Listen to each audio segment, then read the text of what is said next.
ভোলাগঞ্জ রাতারকুল সাদা পাথরের দেশে আমরা। ওই যে দেখতেছে পাচ্ছেন পাহাড়, ওটা হলো ইন্ডিয়া।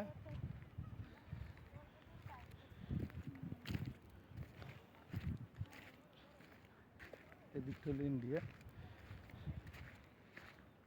আর আমি আছি বাংলাদেশ। সাদা পাথরের ভেলায় চড়ে আজকে সারাদিন কাটালাম। অস্থির একটা জায়গা।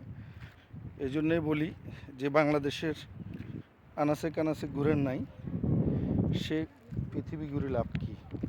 সে তো দেশের কিছুই দেখেন নাই। তাই বলি আগে নিজের দেশকে ভালোবাসুন, দেশকে ঘুরে দেখুন।